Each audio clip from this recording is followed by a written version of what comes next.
Chuti bakunzi urubuga rw'intara ya Gitega turamuje twongera tubaha ikaze. Kuri wa gatanu igenekerezo rya gatatu Nyakanga 2021 ishiramwe OPAD Burundi rifadikanije n'ikigo c'imfuvyi Nice House Foundation kiri muri zone Gitega Rirare ku mutumba wa Rutegama bashigikiwe n'ishirahamwe mpuzamakungu UNESCO batanze ibikoresho vy'ishure kugwaruka ruturuka mu miryango ifise amikoro make bagera ku majana 380 bo muri ico kigo n'aba mu micungararo yaco mu ntumbero kubasahiriza kugira ngo bazoje kwishuri borohewe nk'abandi bana. Ivyo bikoresho bikaba vyari bigizwe n'umwambaro w'ishure, uniforme, amakaye, amakaramu ndetse n'amabwate matematikare.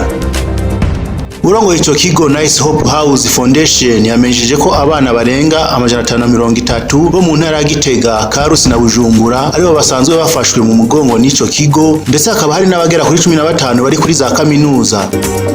Ico kandi ngo kiramaze kuramura ugwaruka rutari ruke. Uretse ivyo, ico kigo ngo kirafasha kandi kurondera abana imiryango mirezi haba mu makungu canke no mu Burundi.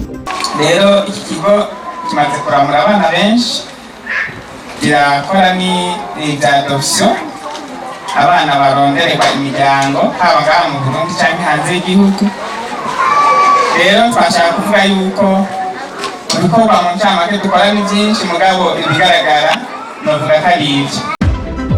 Inahazwe Samuel, umuhanuzi wa buramatari w'intara ya Gitega ajejwe imibano, yasavye uko gwaruka gwaronkejwe ivyo bikoresho vy'ishure kwiga bafise umwete. Abavyeyi nabo cahamagarira guhimiriza abana babo kwiga neza ndetse no kubakurikirana ko basubiramwo ivyigwa neza, kuko icifuzo ca leta ari uko umwana wese akwije imyaka yoja kw'ishure akiga atagukumira.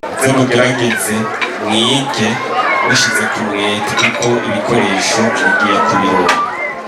Ako n'akamo mutewe n'ugwaruka, ariko kandi akamo tukagatera abavyeyi. Ugwaruka ubwabo urabazi baracafise amagara make no mu vy'ubwenge nyene no mu vy'ishaka. Birasaba cane ko bahimiriza kumuvyura mu gatondo, kumwereka ico abwirizwa gukora, avuye kw'ishuri agakora etide ntataja gusamara. Mwarumvise ihangiro rya leta y'u Burundi ndetse mbere nabo basanzwe bafashanya na leta y'u Burundi. Ihangiro nuko ata mwana n'umwe yosubira kwirengagizwa canke kumva yuko atagiye kw'ishuri. Uwaseruka ishirahamwe UNESCO nawe yavuze yuko ico gikorwa ari cyo gushigikira leta. Yasavye abavyeyi n'ugwaruka kuba abantu bafise intumbero n'imbono ndetse no gukoresha ivyo bikoresho ico vyagenewe. UNESCO ni ishami rimwe mu mashirahamwe ya ONU araba ivyerekeye indero, ubushakashatsi n'akaranga. Mwihangiro nyamukuru UNESCO ifise ni indero y'ugwaruka. Indero y'ugwaruka kandi indero nziza y'akanovera, kandi indero idakumira.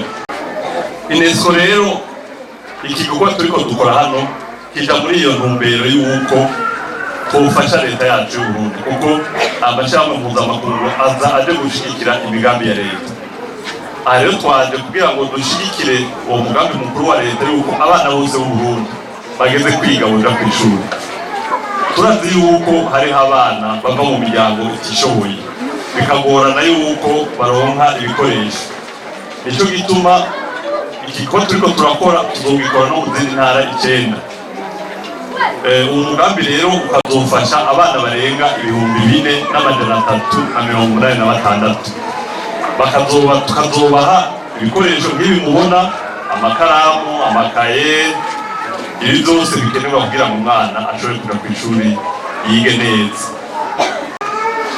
Nuvuga ko mwihangiro rya UNESCO ari uko atamwana n'umwe akwije imyaka atoja kw'ishuri, haba ngaha mu Burundi no kw'isi yose. Ikitunezera nuko nkuko babivuze ejo, nuko bihuriranye n'ihangiro rya leta yacu y'u Burundi. Murazi yuko leta yafashe ingingo nyinshi cyane zotuma ugwaruka ruja kw'ishuri, na cyane gufasha yuko ruja kw'ishuri mu mashuri y'intango zoba ku buntu.